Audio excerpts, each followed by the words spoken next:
Beatrice had exactly 11 minutes before her promotion flight left the ground, the moment she'd worked 5 years to reach. But when a stranger collapsed at her feet in the Michigan terminal, gasping for air, she made a choice that would cost her everything she'd earned. What she didn't know was that the dying man's briefcase held documents that would change her life forever. As his pulse weakened under her fingers and the final boarding call echoed overhead, Beatrice had no idea she was holding the fate of thousands in her hands. What happened next would prove that some mistakes aren't mistakes at all. Before we continue, please subscribe to the channel and let us know where you are watching from in the comments. Enjoy the story. But let me take you back 6 hours, to the moment Beatrice's phone buzzed with the message that would change everything. The alarm clock on Beatrice Tom's nightstand read 4:47 in the morning when it pierced the silence of her modest one-bedroom apartment in Detroit. She didn't hit snooze. She never did. 5 years of working night shifts had trained her body to wake before the alarm even sounded, and this morning, anticipation had kept her tossing and turning since 3. Her hand reached out in the darkness, silencing the beeping, and that's when she saw it. The glowing notification on her phone screen that made her heart stop. Subject: Congratulations, promotion approved. Beatrice sat up so fast she nearly knocked over the glass of water she always kept beside her bed. Her hands trembled as she unlocked her phone, reading the email once, twice, 3 times to make sure it was real. Dear Ms. Tom, we are pleased to inform you that your application for senior nurse supervisor has been approved. Your presence is required at the Regional Healthcare Conference in Washington, D.C. Departure. Today, Flight 2847, 10:15 a.m. Today. The word glowed on the screen like a promise. After 5 years of sacrifice, of double shifts and skipped holidays, of studying for certifications while her body screamed for sleep, it was finally happening. Beatrice pressed the phone to her chest and let out a breath she felt like she'd been holding for half a decade. In the dim light filtering through her worn curtains, her eyes found the silver-framed photograph on her nightstand. Her daughter, Maya, grinning in her college sweatshirt, the first person in their family to go to university. Every missed birthday, every school play Beatrice had to skip, every exhausted morning just like this one. It had all been for moments like this. She swung her legs out of bed and padded across the cold linoleum floor to her closet, pulling out the small carry-on suitcase she'd bought on sale 3 years ago, waiting for an opportunity like this. As she carefully folded her best blouse, the navy one without any stains or frayed edges, her mind drifted back through the years. She remembered her first day at Detroit Memorial Hospital, terrified and determined, a single mother with a 6-year-old at home and student loans that seemed impossible to ever repay. She remembered the elderly patients who squeezed her hand and called her an angel, the families who cried on her shoulder, the doctors who barely learned her name. She remembered the night shifts that turned into morning shifts because someone called in sick and they were already understaffed. The time she'd given her lunch to a patient's family member who couldn't afford the cafeteria. The countless hours spent on her feet until her legs went numb. But she also remembered last month when her supervisor pulled her aside and said, "Beatrice, you're the backbone of this floor. We're nominating you for the promotion." She had cried in the supply closet for 10 minutes, overwhelmed by the recognition she'd stopped expecting. Now, packing her toiletries with meticulous care, Beatrice allowed herself to imagine what this promotion meant. Better pay, enough to help Maya with textbooks next semester. Weekends off, maybe. Respect. A title that matched the responsibility she'd been carrying for years without acknowledgement. She had no idea that in exactly 4 hours and 13 minutes, she'd be making the hardest choice of her life. Her phone rang, shattering her thoughts. The caller ID showed Denise, her best friend and fellow nurse. Beatrice answered with a smile already spreading across her face. "Girl, I just saw the roster. You're really doing it." Denise's voice was loud enough to wake the neighbors. "I can't believe it's real," Beatrice whispered, zipping her suitcase closed with a sense of finality. "Denise, what if I mess this up?" "Beatrice, Tom, you listen to me. You've earned this 100 times over. Now get on that plane and show them what Detroit nurses are made of." If you've ever worked years for a single moment of recognition, you know what Beatrice was feeling. Hit subscribe if you believe hard work should pay off, because what happens to her will restore your faith. And comment justice if you can't stand when good people get punished for doing the right thing. Beatrice hung up the phone and checked the time, 5:32. She had 4 hours and 43 minutes until her flight. Plenty of time. She grabbed her suitcase, took one last look at Maya's photograph, and whispered a quiet prayer of gratitude. She had no idea that the universe was about to test just how much that promotion really meant to her. The Uber pulled up to Beatrice's apartment building at 6:43 in the morning, right on schedule. She climbed into the back seat. Her small suitcase settled beside her, and watched the familiar streets of Detroit roll past the window as dawn broke across the city.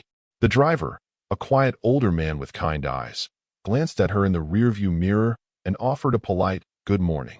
Beatrice returned the greeting, but her mind was already miles ahead, rehearsing the words she'd need to say when she arrived in Washington.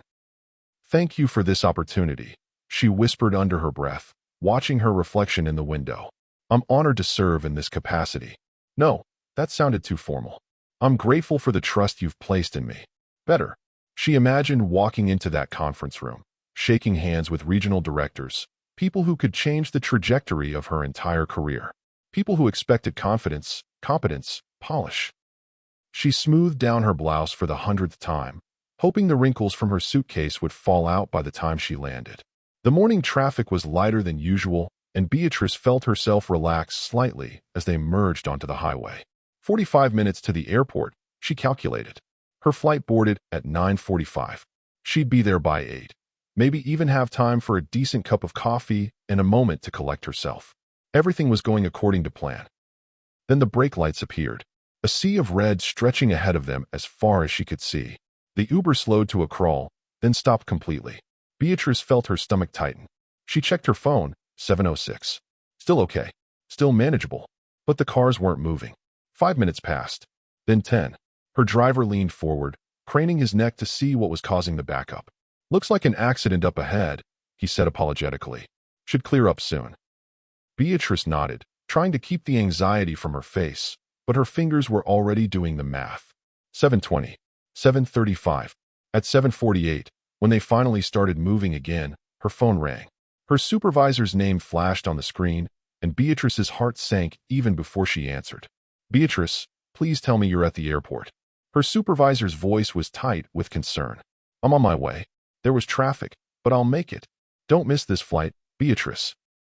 The words came out sharp, edged with something that sounded almost like desperation. "They don't give second chances for these conferences. The regional director specifically asked for you. If you're not on that plane, I can't protect your promotion. Do you understand what I'm saying?" "I understand," Beatrice said quietly, watching the terminal buildings finally come into view. "I'll be there. I promise." She hung up and pressed her hand against her chest, feeling her heartbeat hammering beneath her palm. The Uber pulled up to the departure terminal at 8:37. Beatrice handed the driver his fare, grabbed her suitcase, and rushed through the sliding glass doors into the chaos of morning travelers. The departure board glowed above her head. Flight 2847 to Washington, D.C., Gate B, 47, boarding 9:45 a.m. She had just over an hour. Plenty of time if she moved quickly. But the security line snaked back and forth like a nightmare. Families with strollers and business travelers with laptops creating a bottleneck that seemed to move at a glacial pace. Beatrice joined the line, checking her watch every 30 seconds, willing it to move faster.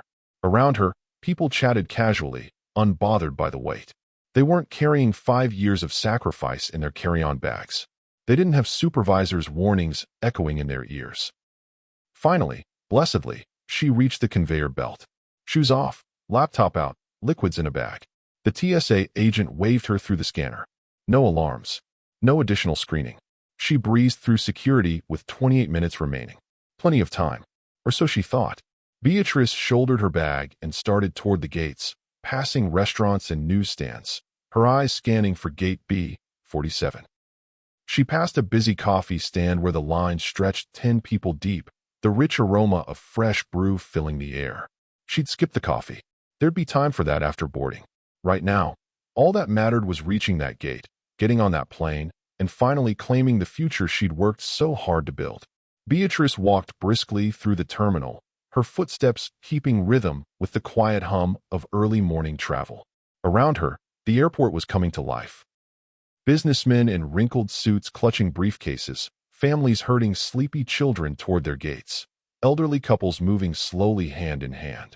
She wove between them with practiced efficiency, her nurse's instinct for navigating crowded hospital hallways serving her well. 20 minutes until boarding. She checked her watch again just to be sure, then let out a breath she hadn't realized she'd been holding. The tension in her shoulders began to ease. She'd made it. Despite the traffic, despite the security line, despite everything that could have gone wrong, she was here with time to spare. As she passed the same coffee stand she'd noticed earlier, Beatrice paused. The line had thinned to just 3 people. The rich, dark smell of espresso called to her like a siren's song, and she thought, why not? She'd earned this. One good cup of coffee before the flight, a moment to center herself before stepping into her new future. She joined the line behind a young woman scrolling through her phone and a businessman barking orders into his Bluetooth headset. When Beatrice reached the counter, the barista, a tired-looking woman probably near the end of a long overnight shift, managed a genuine smile. "What can I get you, hon?" "Just a medium coffee, black," Beatrice said, returning the smile. "And thank you. You look like you've been here all night." The barista's expression softened with gratitude. 6 a.m. can't come soon enough. But folks like you make it easier. Where you headed? Washington, D.C. work trip. Beatrice didn't mention the promotion. Saying it out loud still felt like tempting fate. "Safe travels," the barista said, handing her the steaming cup. "Hope it's a good one." "Thank you. I hope your shift ends soon." Beatrice left a $5 bill in the tip jar, thinking of all the times someone's small kindness had made her own long shifts bearable. The barista's face lit up, and Beatrice walked away feeling lighter somehow, like the universe was confirming she was exactly where she needed to be. She glanced up at the departure board one more time, just to reassure herself. Flight 2847 to Washington, D.C., Gate B, 47, on time, boarding 9:45 a.m. Perfect. Beatrice adjusted her bag on her shoulder and started walking toward the B gates, sipping her coffee and letting herself feel something she rarely allowed: pride. Not the arrogant kind, but the quiet satisfaction of knowing she'd survived impossible odds and come out stronger. The terminal around her buzzed with the particular energy of people in transit, everyone moving towards somewhere else, carrying their own stories and destinations. A little boy ran past her, chasing a balloon while his mother called after him. 2 teenagers slumped against their backpacks, headphones blocking out the world. An elderly man sat alone on a bench, staring at a photograph in his weathered hands. Normal airport chaos. The beautiful, mundane reality of hundreds of lives intersecting briefly before diverging again towards separate futures. Beatrice's phone vibrated in her pocket. She pulled it out and saw her daughter's name, and her heart swelled the way it always did when Maya reached out. The message was simple, just 7 words and an emoji, but they landed in Beatrice's chest like an anchor. "So proud of you, Mom," followed by a red heart. Beatrice stopped walking, right there in the middle of the terminal, and smiled. Not the polite smile she'd given the barista, but the real one, the one that came from that deep place mothers know, where love and sacrifice and hope all tangle together into something that feels bigger than your own body can contain. She typed back quickly, "Love you, baby. Everything I do is for you." Beatrice smiled at her daughter's message. In 90 seconds, she'd have to choose between that pride and a stranger's life. She pocketed her phone and continued toward Gate B, 47, her coffee warm in her hand, completely unaware that behind her, near that same coffee stand, a man in an expensive suit was reaching for his briefcase with an unsteady hand. She didn't hear the first gasp, didn't notice when his knees buckled slightly. She was 20 feet away when his suitcase began to roll across the polished terminal floor, wheels spinning freely, moving away from its owner like it had suddenly lost its purpose. That sound, wheels on tile, that particular hollow rolling, would echo in Beatrice's memory for years to come. The sharp gasp behind her cut through the airport noise like a knife through silk. Beatrice froze mid-step, her coffee still warm in her hand, and something deep in her chest. That instinct honed by 5 years of night shifts and emergency codes made her turn around. What she saw stopped her heart.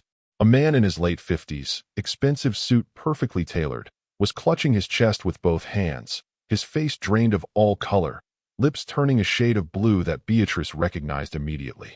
His knees buckled, and his suitcase rolled away from him across the polished floor, wheels spinning with that hollow sound that would haunt her for years. He tried to speak, tried to call for help, but only managed a strangled wheeze before his legs gave out completely. Beatrice's eyes darted to the crowd forming around him. 20, maybe 30 people, all with their phones out, filming, watching, frozen in that horrible modern paralysis where documentation replaces action. Nobody moved. Nobody helped. They just stared, fingers swiping across screens, capturing a man's life slipping away in real time. Her gaze shot upward to the departure board glowing overhead. Flight 2847, Gate B, 47, boarding in 12 minutes. 12 minutes. The promotion. Maya's tuition. 5 years of sacrifice. Everything she'd worked for was 12 minutes away. The man collapsed fully now, his body hitting the floor with a sickening thud. Beatrice's coffee cup fell from her hand, splashing across the tile, and her feet were moving before her brain caught up with the decision. Her bag dropped from her shoulder as she ran, pushing through the crowd of phone-wielding spectators, her voice cutting through their shocked silence like a command. "Somebody call 911, she shouted, already dropping to her knees beside him. Her fingers found his neck, pressing against his carotid artery, searching for the pulse she desperately hoped was there. Weak, irregular, barely present. His breathing was shallow, rattling in his chest like coins in a jar. Beatrice's hands moved on pure instinct, loosening his collar, tilting his head back to open his airway, positioning him on his back with the practiced efficiency of someone who'd done this 100 times before. "Is he breathing?" a woman asked from somewhere in the crowd, her voice high and panicked. "Barely," Beatrice said, her fingers already moving down his sternum, finding the right position for compressions. "Should we move him?" a man in a business suit asked, hovering uselessly nearby. "No." Beatrice's voice was sharp, authoritative. "Get me an AED now. There should be one mounted on the wall near the gates. Run." The man took off, and Beatrice began compressions, counting in her head, 30 pumps, hard and fast, the way she'd been trained. The man's chest rose and fell under her palms, and she could feel his ribs flexing, could hear someone in the crowd gasp at the force she was using, but she didn't stop. "Can't stop. Won't stop." 2 rescue breaths. Back to compressions. Somewhere above her, the departure board flickered. 10 minutes until boarding. Her mind screamed at her. 10 minutes, Beatrice. Your flight. Your promotion. Everything you've sacrificed. Run. Someone else will help him. But her hands kept moving, kept pressing, kept fighting for this stranger's life, while her own future slipped through her fingers like sand. 8 minutes now. She could hear the gate agent's voice crackling over the intercom somewhere in the distance, beginning the boarding process for flight 2847. The AED was 200 feet away.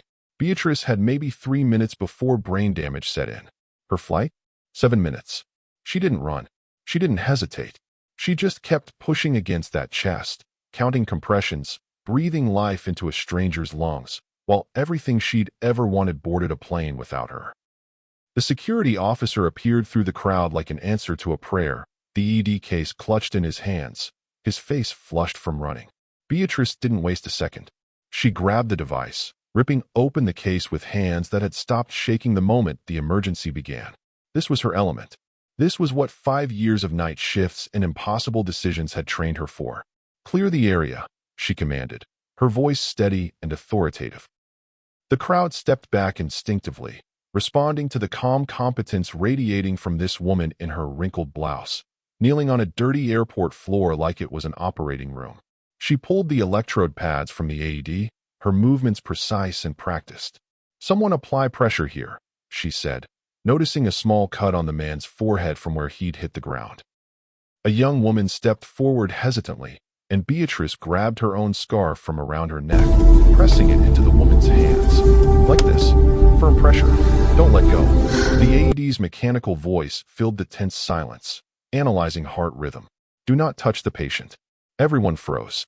Beatrice held her breath, her hand hovering over the man's chest, watching his blue lips, his still face. The seconds stretched like hours. "Shock advised. Stand clear." Beatrice looked up at the crowd. Everyone back. Now. She positioned her hands on the AED controls, her thumb on the flashing orange button. "Shocking in 3, 2, 1, she pressed. The man's body jerked violently, his back arching off the ground, then falling still again. The silence that followed was suffocating. Nobody breathed. Nobody moved. The AED voice returned. Continue CPR. Beatrice's hands found his chest again, resuming compressions, counting silently, desperately, praying to a god she wasn't sure was listening. 30 compressions. 2 breaths. 30 compressions. 2 breaths. Her arms burned. Sweat dripped down her temples. And then, his chest rose on its own. A shallow, rattling breath, but a breath. Then another. Color began creeping back into his face, replacing the deathly pallor with something human again. Beatrice's hand flew to his neck, fingers pressing against his carotid artery. Pulse. Weak but steady. Real. He's breathing, she whispered. Then louder, he's breathing. The crowd erupted in applause, but Beatrice barely heard them. She was listening to the most beautiful sound in the world, the sound of life returning, of lungs filling, of a heart remembering its job. Sir, can you hear me? Stay with me. I feel so weak. Help is coming. Just breathe. Move aside! Coming through! Beatrice rapid-fire questions, she answered on autopilot. What happened? How long was he down? What interventions? She told them everything, her voice clinical and detached, while inside her chest, adrenaline was giving way to something else, something heavier. As the paramedics loaded the man onto the stretcher, his eyes fluttered open briefly. For just a second, his gaze found Beatrice's, focused and aware despite the oxygen mask being placed over his face. His lips moved, forming words she couldn't hear over the commotion, something urgent, something meant just for her. Then his eyes closed again, and they were wheeling him away, disappearing through the terminal toward the ambulance bay. Beatrice stood slowly, her knees protesting, her entire body covered in sweat. Her hands were trembling now that the emergency was over, the adrenaline draining out of her all at once. She looked down at herself, scarf gone, blouse untucked and stained, hair falling out of its careful bun. Then she looked up at the departure board. Gate closed. B-47. The words glowed like an epitaph. Her face, so strong and certain just moments ago, crumbled. The final boarding announcement echoed through the terminal, cruel in its cheerful efficiency. This is the final call for Flight 2847 to Washington, D.C. All remaining passengers must board immediately. Beatrice watched through the terminal windows as her plane pushed back from the gate, its engines whining to life, carrying her promotion, her future, her 5 years of sacrifice away from her at 500 miles per hour. If this moment gave you chills, smash that like button. Comment worth it if you think she made the right choice, even if it cost her everything. Because the people who are about to show up won't let her forget what she sacrificed. Beatrice had saved a life. But as she watched her promotion flight push back from the gate, she had no idea she'd just saved the one person who could save her entire hospital. Or destroy it. 20 minutes later, Beatrice sat alone in a quiet corner of the terminal, collapsed into one of those uncomfortable plastic chairs that airports seem designed to make you hate. The adrenaline had completely drained from her system now, leaving behind only exhaustion and the crushing weight of what she'd just done. Her hands still trembled slightly as she pulled out her phone and dialed her supervisor's number, pressing it to her ear with something close to desperation. It rang once, twice, 3 times, then voicemail. Of course, her supervisor's voice, crisp and professional, instructed her to leave a message. Beatrice opened her mouth, tried to find words that could possibly explain why she'd just thrown away 5 years of work, and realized there were none. She hung up without speaking. Her fingers moved to her email instead, typing out a message to HR with shaking hands. To whom it may concern, I regret to inform you that I missed Flight 2847 due to a medical emergency in the terminal. A passenger collapsed and required immediate intervention. I performed CPR and used an AED until paramedics arrived. I understand this may affect my promotion status. Please advise on next steps. Respectfully, Beatrice Tome. She read it 3 times, hating how formal it sounded, how inadequate, how it couldn't possibly convey that she'd held a man's life in her hands and chose him over everything she'd worked for. She hit send and watched the message disappear into the void. The ticket counter was her next humiliation. The agent, a middle-aged woman with kind eyes and tired feet, listened to Beatrice's situation with genuine sympathy before delivering the verdict Beatrice already knew was coming. Next available flight to Washington is tomorrow morning at 6:15, she said gently.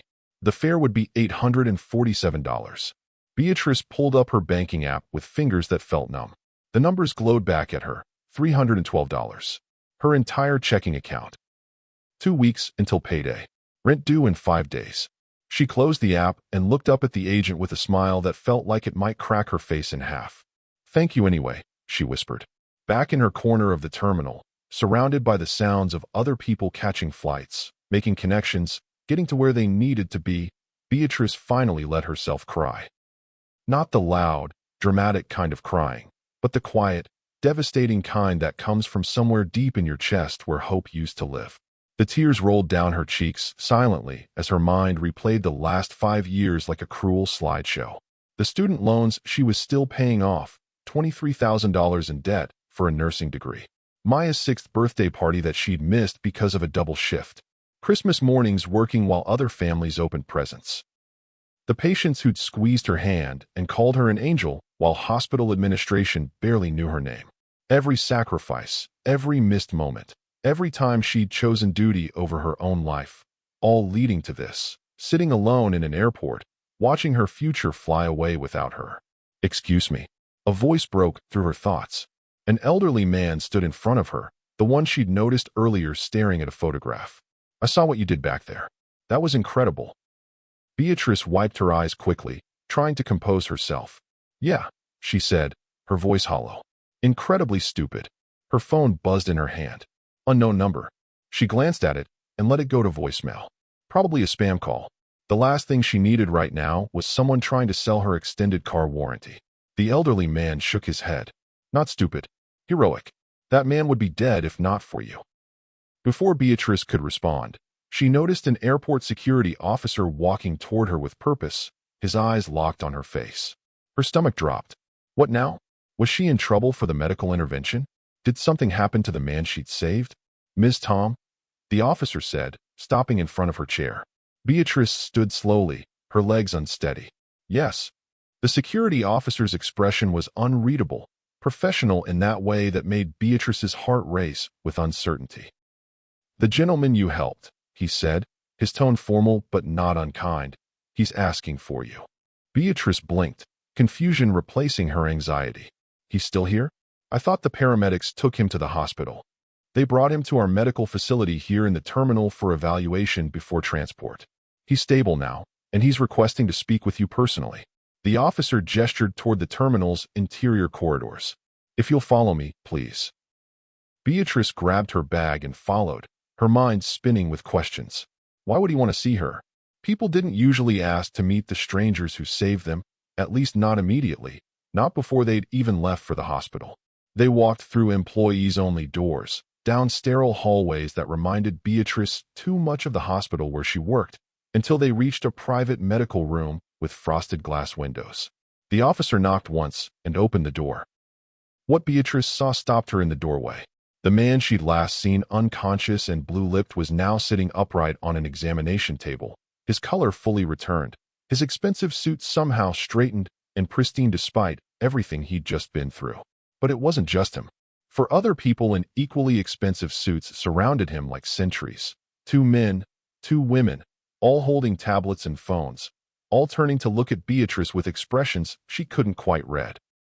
The air in the room felt heavy with importance, with power, with something she didn't understand. John Webster's eyes found hers immediately, and something in his gaze made her breath catch. Gratitude, yes, but also assessment, like he was seeing past her wrinkled clothes and tear-stained face to something deeper. "You saved my life," he said simply.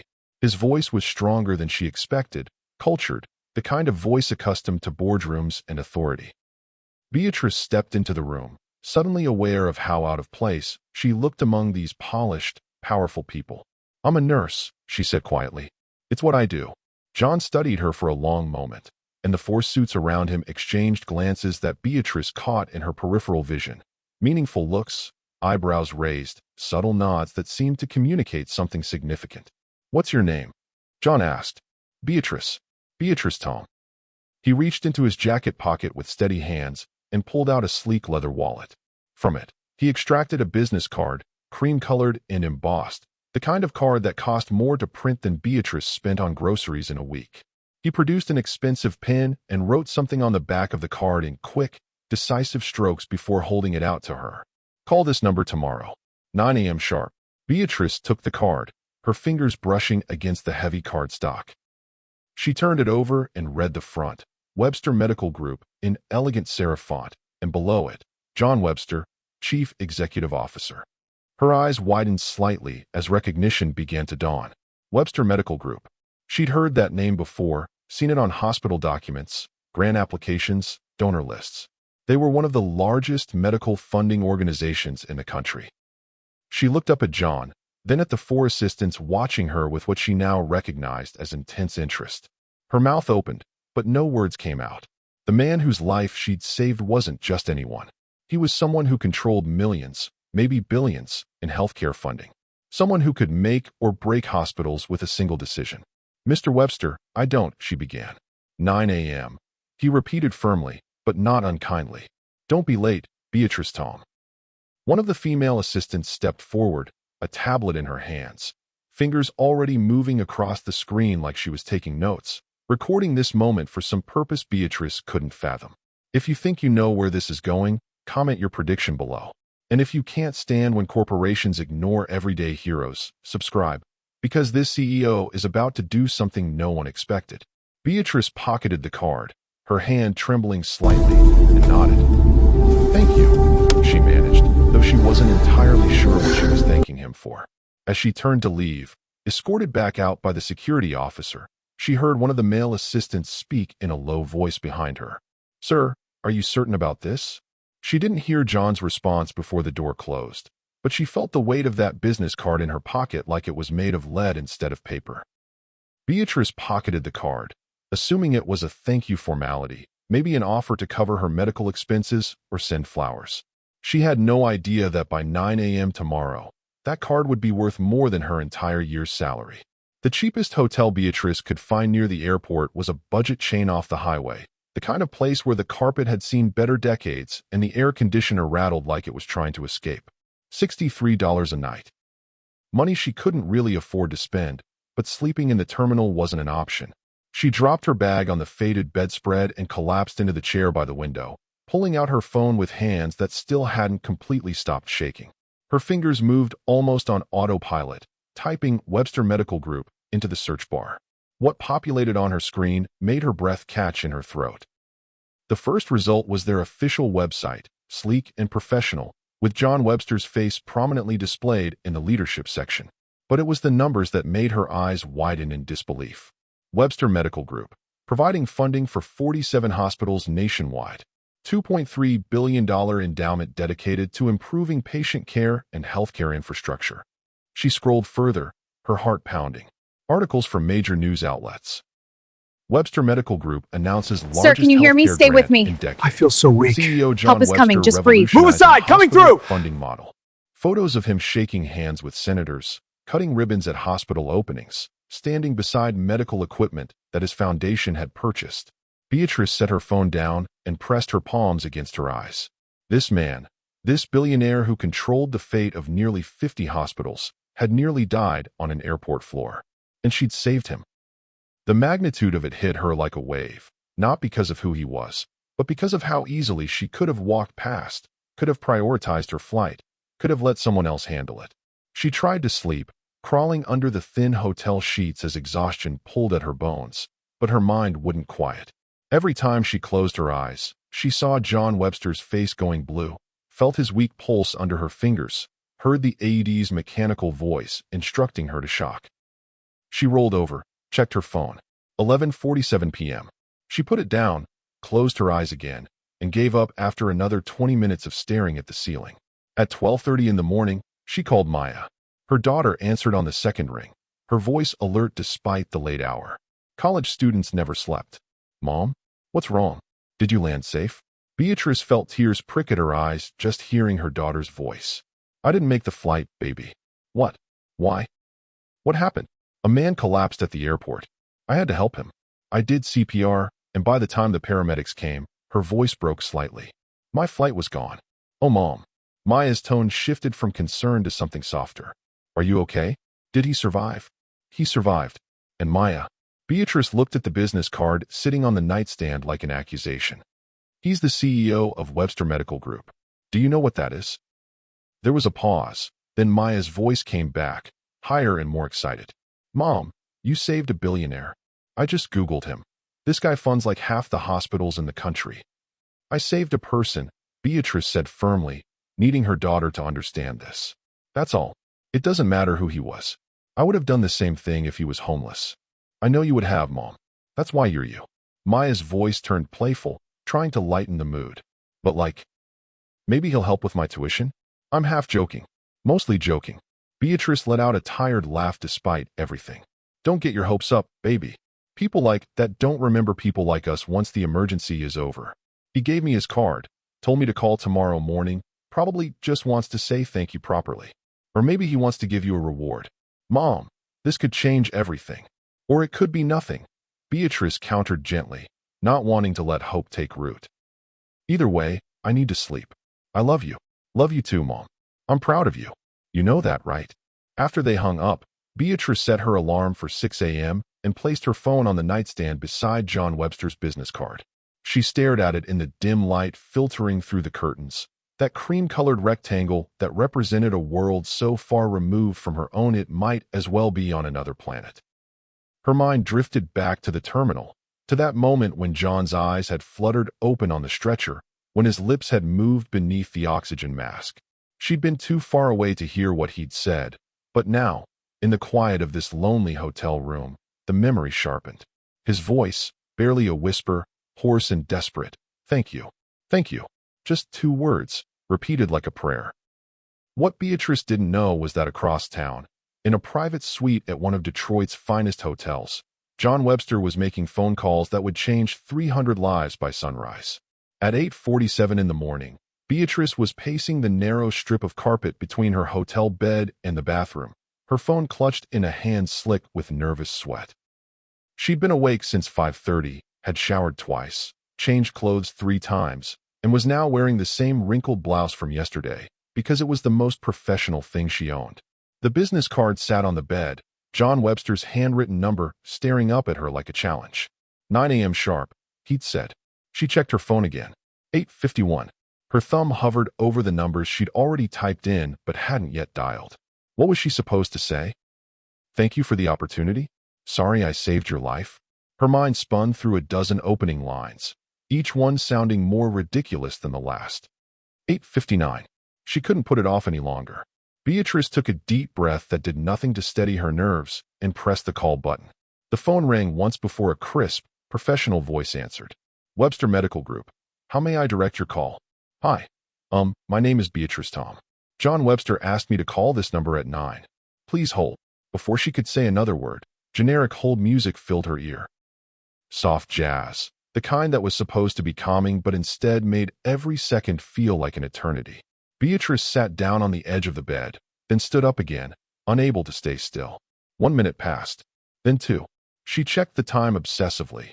9:01, 9:02, wondering if she'd been forgotten, if this was all some elaborate mistake, if she should just hang up and pretend none of this ever happened.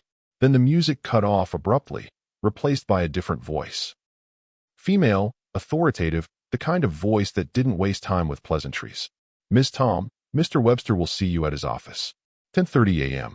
A car is being sent to your location. Beatrice's mind scrambled. Wait, I don't have anything to wear to. Click. The call ended.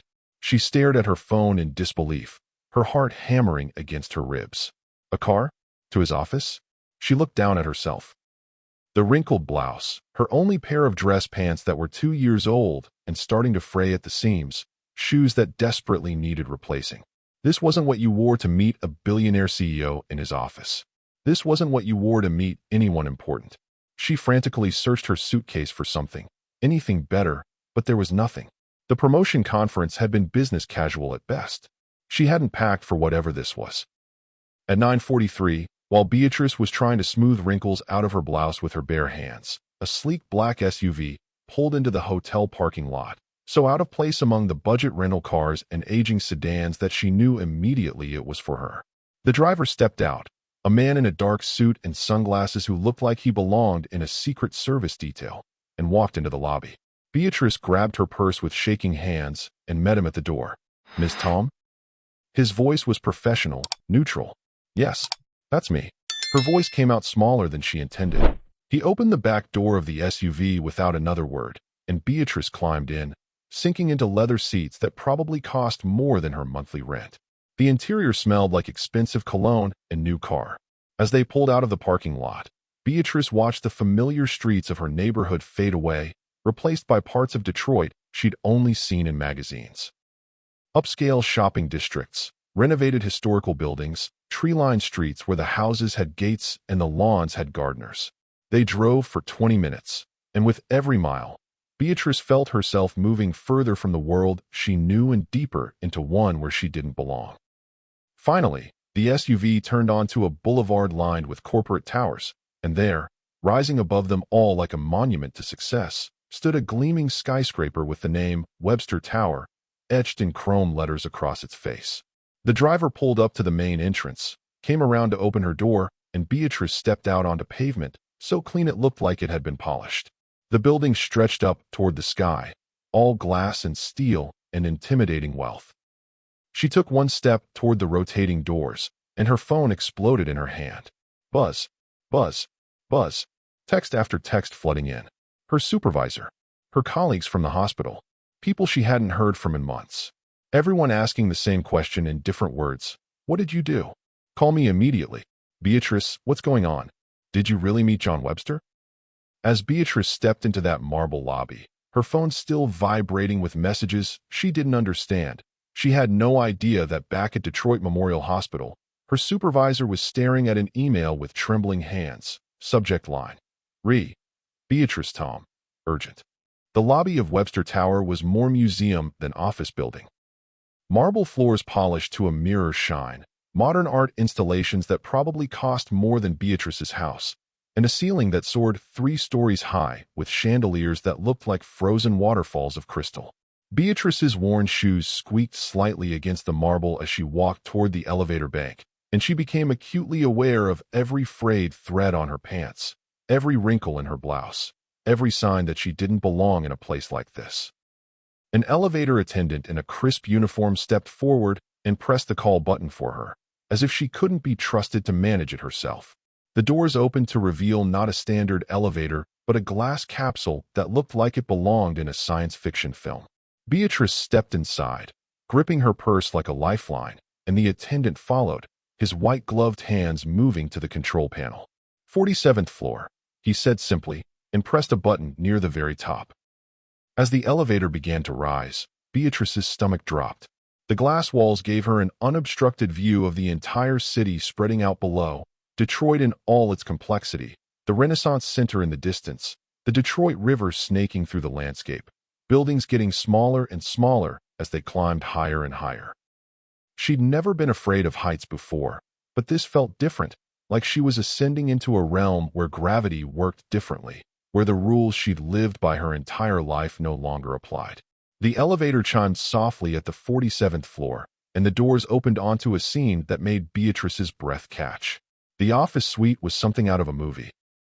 Floor-to-ceiling windows overlooking the city, furniture that looked like it belonged in an art gallery, and a reception area larger than her entire apartment. 3 assistants, all impeccably dressed, stood from their desks the moment she stepped out, their eyes tracking her movements with professional interest. "Ms. Tom," the closest one said, a young woman with perfect posture and a smile that didn't quite reach her eyes. "Please, follow me." Beatrice followed, her shoes clicking against polished floors so reflective she could see her own anxious face looking back up at her.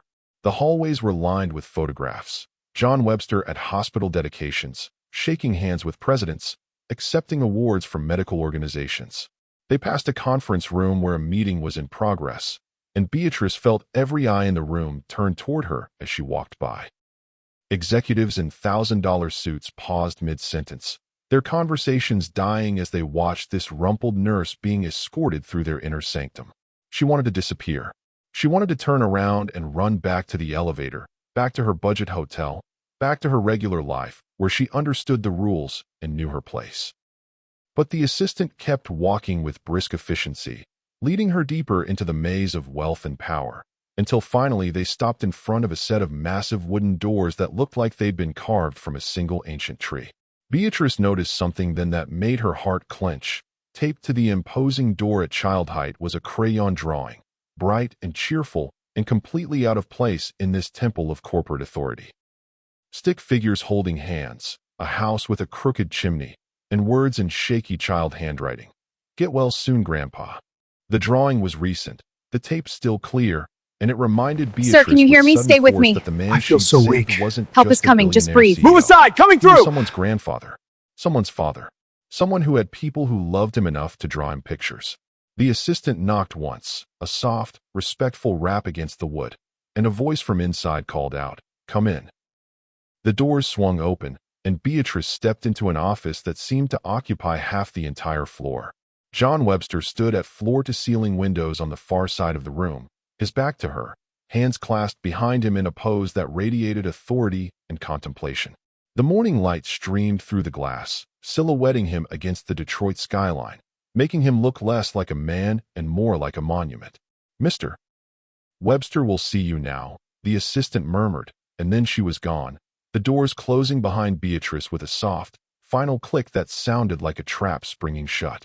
Beatrice stood there, unsure whether to speak or wait, her heart pounding so hard she was certain he could hear it across the vast expanse of expensive carpet between them.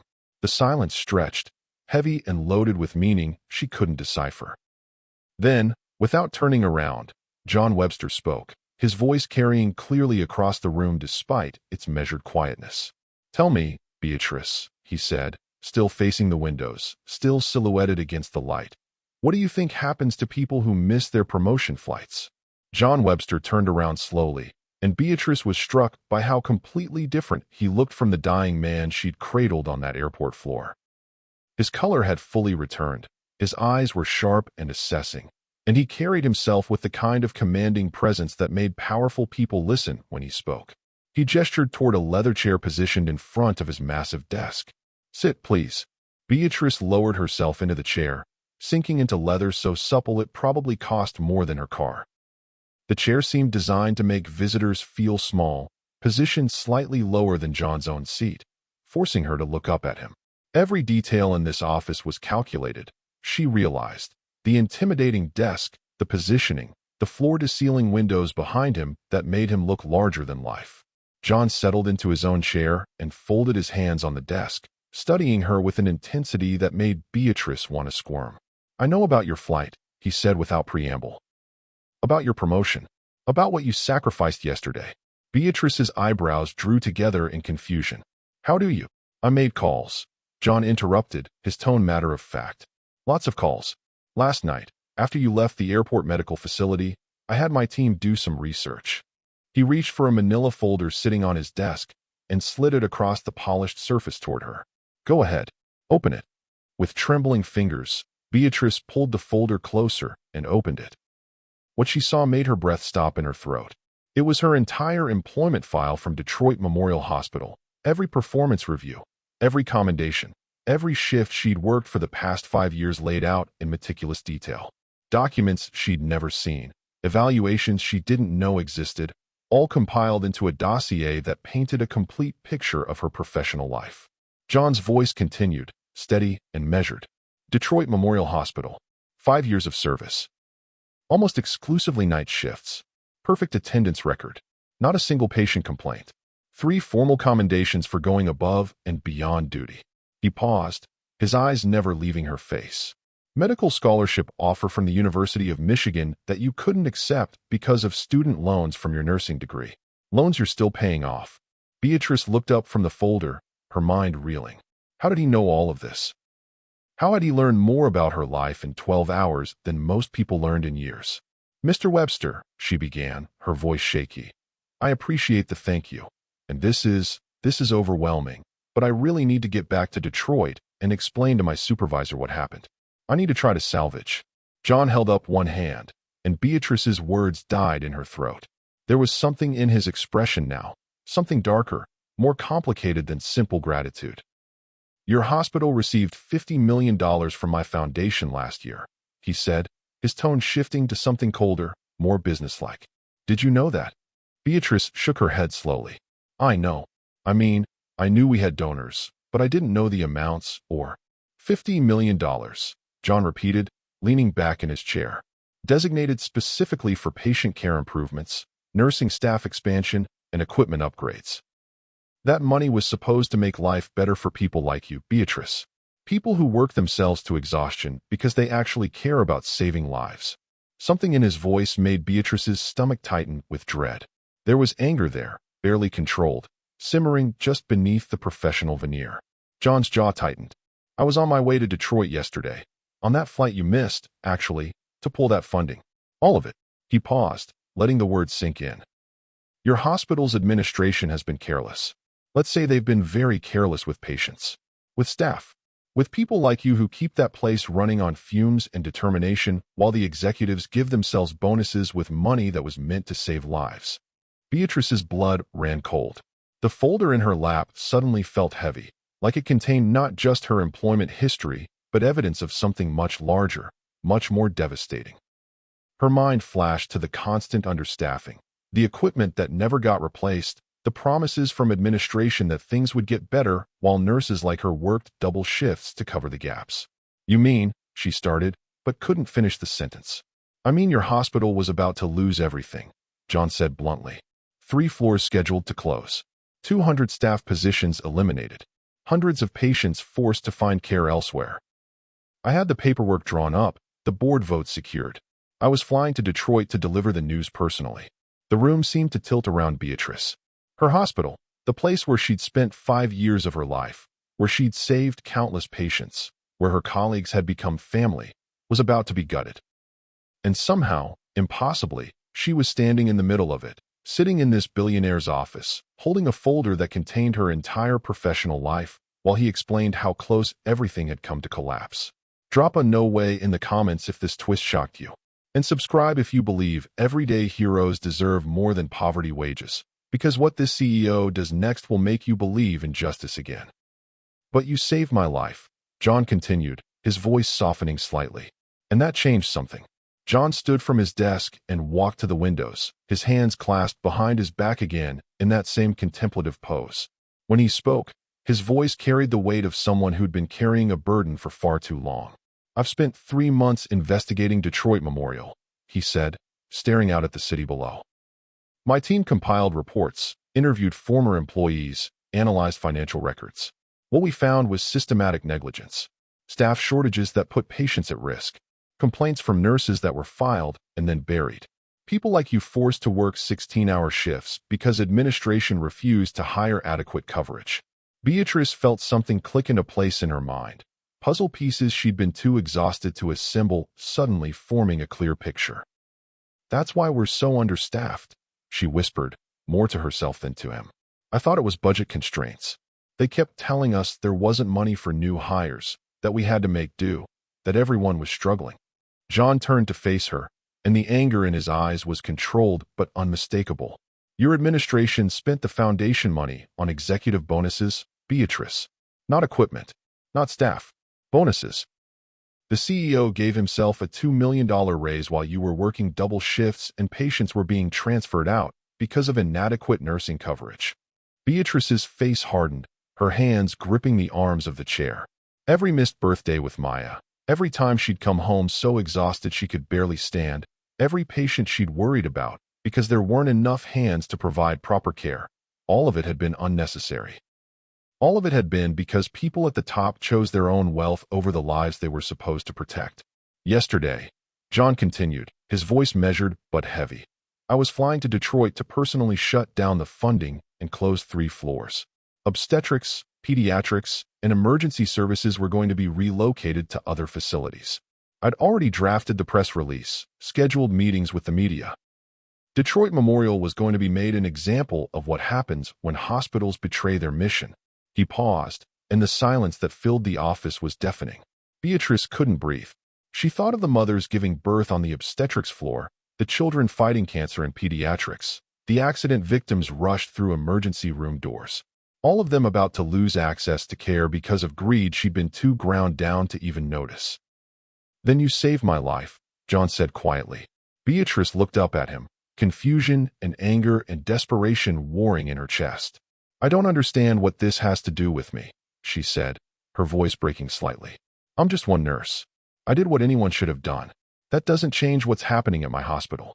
It doesn't change that patients are suffering because—" "You showed me something I'd forgotten," John interrupted, returning to his desk, but not sitting down.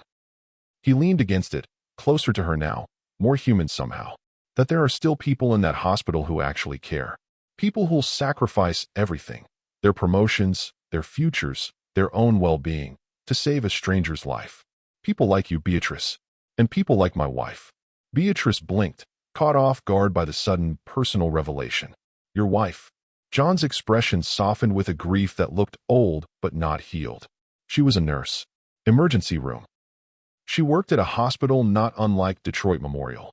Understaffed, underfunded, administrators more concerned with profit margins than patient outcomes. She died 11 years ago from a stress-related heart attack. She was 43 years old." The air went out of Beatrice's lungs. She saw it now. The drawing on his door from a grandchild who'd never really known their grandmother. The way his anger at hospital administration felt personal and deep. The reason a billionaire CEO would spend 3 months investigating one struggling hospital in Detroit. John walked to a cabinet along the wall and opened a drawer, pulling out something Beatrice recognized immediately. Her scarf, the one she'd used as a makeshift tourniquet yesterday. He held it carefully, almost reverently, his fingers tracing the fabric. "That scarf you used as a tourniquet?" he said, his voice thick with emotion. "It belonged to my wife. I carry it everywhere. It's one of the few things I have left of her." He looked up, and Beatrice saw tears threatening at the corners of his eyes. "When I woke up on that stretcher and saw you'd used it to help save me, it felt like she was there, like she was telling me something." Beatrice felt her own tears starting, understanding flooding through her. This wasn't about money or foundations or corporate decisions. This was about a man who'd lost someone he loved to a system that ground good people into dust, and who'd been trying to fix it the only way he knew how, with money and power and righteous anger. For the first time since entering this intimidating office, Beatrice saw John Webster not as a billionaire CEO, but as a widower still carrying his wife's scarf, still fighting the fight she'd died fighting, still trying to save people like her. John carefully folded the scarf and placed it back in the drawer, then walked to the window again, his silhouette once more framed against the Detroit Sir, can you hear me? skyline. Stay with me. When I he feel spoke, so weak. his voice Help had is coming, just transformed breathe. from Move aside, grief-stricken coming through! widower back to commanding CEO, but now Beatrice understood the humanity underneath the authority. "Here's what's going to happen, Beatrice," he said, his tone leaving no room for argument. "Tomorrow morning, you're going to walk into Detroit Memorial Hospital." Beatrice opened her mouth to protest, to explain that she'd already lost her promotion, that going back would mean facing her supervisor's disappointment and her colleagues' questions. But John continued without pause. "Your supervisor is going to apologize for doubting you," he said, turning slightly to look at her over his shoulder. "The administration is going to offer you your promotion, and a substantial raise." Beatrice felt her heart stutter. "How do you?" "Because I'm not pulling the funding," John said, turning fully to face her now. "I'm doubling it. $100 million. With conditions." He walked back to his desk, opened another drawer, and pulled out a second folder, this one thicker than the first. He placed it on the desk in front of her with deliberate care. "Open it." Beatrice's hands trembled as she reached for the folder. Inside were legal documents, contracts, organizational charts, all bearing the Webster Medical Group letterhead. Her eyes scanned the pages, trying to make sense of the dense legal language, until she found a page with her name in bold letters at the top. "You're going to be the new director of nursing at Detroit Memorial," John said, his voice steady and certain. "You'll oversee how every dollar of that $100 million is spent on patient care and staff welfare. Equipment purchases, hiring decisions, scheduling policies, working conditions, all of it goes through you. The administration will answer to you, and you'll answer directly to my foundation." Beatrice looked up from the documents, her face pale with shock. "I can't. I'm not qualified for this. I've never managed anything beyond my own shifts. I don't have an MBA or administrative experience or—" "You risked everything to save a stranger," John interrupted, his voice firm but not unkind. "You saw a dying man and didn't think about your career or your promotion or what it would cost you. You just acted. You did what was right without hesitation. He leaned forward, his hands flat on the desk. That's the only qualification that matters, Beatrice. Not business degrees or management training. Integrity, compassion, the willingness to put patience before profit. Those are things you can't teach, and they're exactly what Detroit Memorial needs. Beatrice felt tears streaming down her face now, not tears of sadness, but of something bigger, something that felt like her entire world shifting on its axis. I don't know what to say, she whispered. Say yes, John replied simply. Say yes, and tomorrow you walk into that hospital with the power to change everything that's broken. Say yes, and every nurse working 16-hour shifts gets the support they deserve. Say yes, and patients stop suffering because of administrative greed. Her hands shook as she held the folder, the weight of responsibility pressing down on her like physical force. This wasn't just a promotion. This was the power to reshape an entire institution, to protect people like her from the system that had ground them down for years. It was terrifying. It was overwhelming. It was everything she'd never dared to dream. Yes, Beatrice heard herself say, the word coming out stronger than she expected. Yes, I'll do it. John smiled. A real smile this time, reaching his eyes in a way that made him look years younger. Good. My legal team will contact you this afternoon to finalize the details. You start Monday. He extended his hand across the desk, and Beatrice stood on shaky legs to shake it. His grip was firm, confident, the handshake of someone sealing a deal that would change hundreds of lives. Thank you, Beatrice said, her voice breaking. Thank you for everything. For believing I could do this. Thank you, John corrected gently, for reminding me why I started this foundation in the first place. For showing me that my wife's fight isn't over, that there are still people worth fighting for. Beatrice clutched the folder to her chest as she left his office, her mind spinning with everything that had just happened. The assistant who'd led her in was waiting to escort her back down, but Beatrice barely registered the journey through those intimidating hallways, barely noticed the elevator descent or the marble lobby or the black SUV waiting to take her back to her budget hotel. All she could think about was the folder in her hands and the impossible responsibility it represented. But there was one more thing in that folder. Something Beatrice didn't see until she got home. Something that would make her cry for an hour straight. The black SUV glided through Detroit's streets in silence, the driver understanding without being told that his passenger needed quiet. Beatrice sat in the back seat, the folder open on her lap, her eyes scanning the same pages over and over as if the words might rearrange themselves into something that made more sense. Director of Nursing, $100 million. Oversight Authority. The magnitude of it refused to settle into reality. Her phone felt heavy in her hand as she pulled it out, her thumb hovering over Maya's contact photo. She needed to hear her daughter's voice, needed to anchor herself to something real before she floated away entirely. The call connected on the first ring. Mom? Did you meet with him? What happened? Maya's voice was bright with curiosity and hope. Beatrice opened her mouth to speak, but what came out wasn't words. Just a choked sob that she tried desperately to swallow back. Baby, she managed, her voice breaking completely. Your tuition. It's paid. All 4 years. The silence on the other end lasted only a heartbeat before Maya's scream of joy nearly shattered Beatrice's eardrum. What? Mom, what? Are you serious?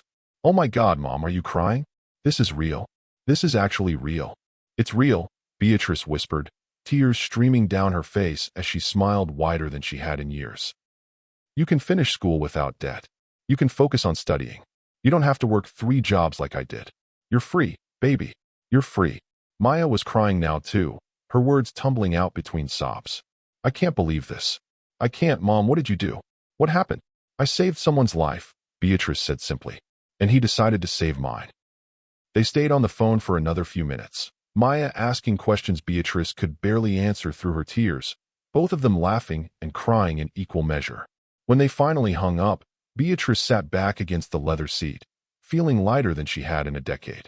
The weight of student loan debt, the constant worry about Maya's future, the fear that her daughter would graduate already drowning in the same financial quicksand that had trapped Beatrice, all of it lifted. She looked down at the folder again, intending to close it, when she noticed something she'd missed before. The documents hadn't been stacked properly. There was one more page at the very back, slightly offset from the others. Beatrice pulled it free and began to read. The Beatrice Tom Scholarship Fund for Nurses. $5 million endowment. Her hands started shaking so badly, she nearly dropped the page. She read on, her vision blurring with fresh tears.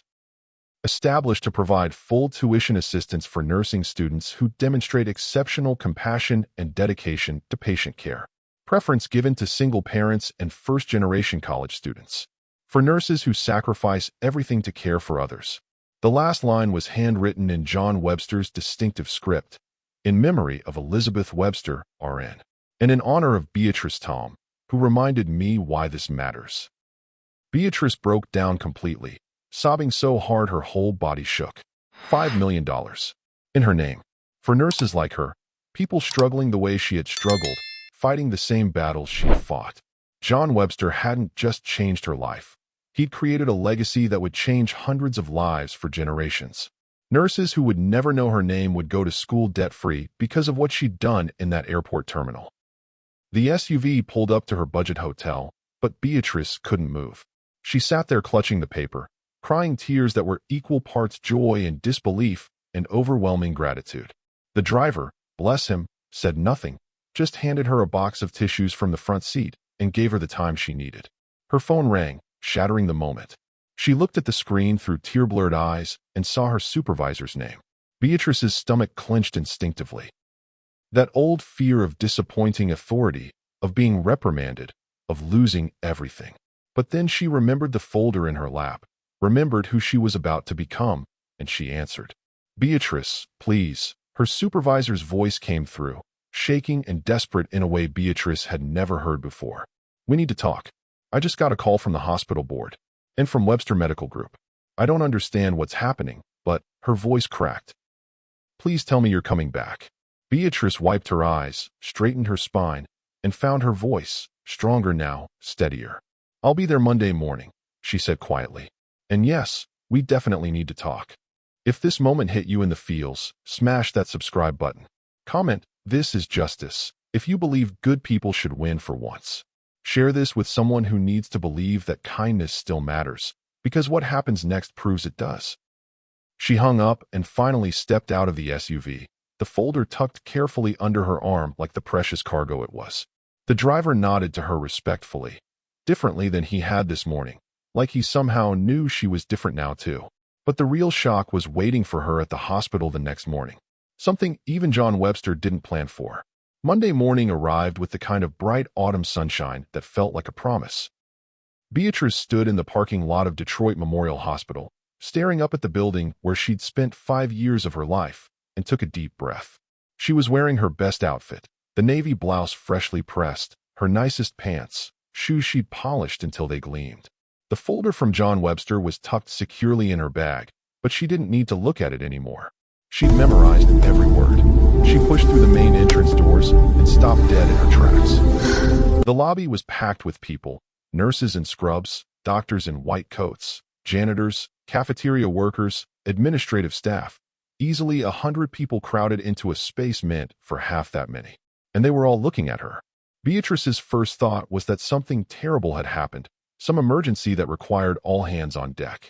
Her mind immediately went into crisis mode, scanning for signs of what was wrong. But then she saw their faces. They were smiling. Some were crying. And then, like a wave starting from the back and rolling forward, they began to clap. The applause started slowly, a few people at first, then built into a thunderous crescendo that echoed off the tile floors and filled the entire lobby. A standing ovation. For her. Beatrice stood frozen, her hand still on the door handle, unable to process what was happening. Nurses she'd worked beside for years were crying openly, hugging each other and applauding. The sound was deafening, overwhelming, impossible. Then she saw the banner stretched across the reception desk, hand-painted in large letters. Thank you, Beatrice. Our hero. I don't understand, Beatrice whispered, but her words were lost in the noise. People began surging forward, her colleagues, her friends, nurses she'd mentored and nurses who'd mentored her. They embraced her, tears streaming down their faces, words of gratitude tumbling out faster than she could absorb them. You saved us, Beatrice. You saved all of us. We heard what you did, what you gave up, what you risked. Through the crowd, Beatrice saw her supervisor approaching. Sir, and can you hear me? instinctively Stay with she me. tensed, I feel so weak. expecting the reprimand Help is coming. she'd Just been breathe. dreading. Move aside! But Coming her through! supervisor's face was different, humble, almost ashamed. The woman who'd warned her not to miss that flight now looked at her with something close to reverence. Beatrice, her supervisor said, her voice thick with emotion. We heard what you did. All of it. How you saved John Webster's life. How you missed your promotion flight. How you... She stopped, swallowing hard. I'm so sorry. I'm sorry I doubted you. I'm sorry I made you feel like that promotion was more important than saving a life. Before Beatrice could respond, a hospital administrator appeared at her supervisor's shoulder, a man in an expensive suit who normally wouldn't give a floor nurse the time of day. He looked nervous, actually nervous, his hands fidgeting with his tie. Ms. Tom, we'd like to discuss your new position. Perhaps we could step into my office and... But the nurses surrounding Beatrice weren't having it. They closed ranks around her protectively, their voices rising in a chorus of support. She doesn't answer to you anymore, someone called out. You fought for us without even knowing it. Beatrice, said Jennifer, a young nurse Beatrice had trained 2 years ago. All those meetings we had about staffing, all those complaints we filed that went nowhere. You're going to fix it all. That promotion, another voice added. You earned it 1,000 times over. Every double shift, every time you stayed late, every patient whose hand you held. You earned this. Beatrice felt tears streaming down her face for what felt like the 100th time in 3 days. But then the crowd parted slightly, and an elderly woman in a wheelchair was pushed forward by a younger woman Beatrice recognized as one of the floor nurses. The elderly woman's eyes were bright with tears, and she reached out a trembling hand toward Beatrice. You saved my husband 3 years ago, too, the woman said, her voice wavering with emotion. He had a stroke in his hospital room. You were the first one there. You did CPR for 12 minutes until the code team arrived. You don't remember, do you? Beatrice knelt down beside the wheelchair, taking the woman's hand in both of hers. And she did remember. A winter night, 3rd floor, room 317, a man named Robert who'd coded at 2 in the morning. I remember everyone, Beatrice said softly, meeting the woman's eyes. Robert. He recovered. He went home. The woman nodded, tears spilling over. He lived 2 more years because of you. 2 more years of birthdays and anniversaries and morning coffee together. You gave me that gift, and you never even knew. She squeezed Beatrice's hand. We all do. That's why we wrote the letters. Beatrice's brow furrowed in confusion. Letters. Beatrice's supervisor stepped forward, and for the first time in 5 years, there were tears in the woman's eyes. She held a large cardboard box, the kind used for storing files, and she placed it carefully in Beatrice's hands. When the Webster Foundation asked for staff feedback about our nursing department, her supervisor said, her voice breaking, we sent them these. Beatrice looked down at the box, confused, and lifted the lid.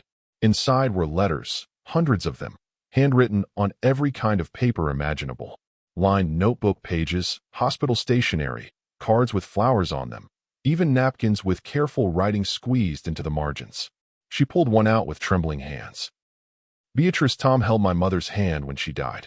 We couldn't get there in time because of a snowstorm, but Beatrice sat with her for 3 hours, talking to her, making sure she wasn't alone. She told my mother about her own daughter, about hope and love and heaven. My mother's last words were, tell that beautiful nurse thank you. I never got the chance. Thank you, Beatrice. Beatrice's vision blurred. She reached for another letter. Beatrice stayed 2 hours past the end of her shift to calm my autistic son, who was terrified of the hospital. She didn't have to do that. She sang to him. She held him. She made him feel safe when I couldn't. She's an angel. Another letter. Another story. She gave me her lunch because I couldn't afford the cafeteria and hadn't eaten in 2 days while my wife was in ICU. She advocated for my father when the doctors wanted to give up. She fought for him like he was her own family. She noticed my depression before I even told anyone. She saved my life without me even asking. 200 letters. 200 lives she'd touched without even realizing it. 200 people who'd taken the time to write down their gratitude, their love, their memories of a nurse who they'd never forgotten even if she'd forgotten them. John Webster's voice echoed in her memory, words he'd spoken in his office that now made complete sense. I didn't save your career, Beatrice. 200 people you'd already saved did that for you. She sank to the floor, the letters spilling around her like snow, and wept. The crowd gave her space but stayed close, witnessing this moment of recognition, this reckoning with the impact of 5 years of selfless service that she'd never stopped to measure. Then Beatrice's hands found one more letter, and she recognized the handwriting before she even read the name. Maya, her daughter, had written to the Webster Foundation. My mom misses every school play, every holiday, every birthday. Not because she doesn't love me, but because she's saving someone else's mom, someone else's daughter, someone else's family. She comes home so tired she can barely stand, but she still asks about my day. She works herself to exhaustion so I can go to college. She sacrifices everything, and she never complains. She deserves the world. She deserves to know that everything she's given up matters. Please tell her it matters.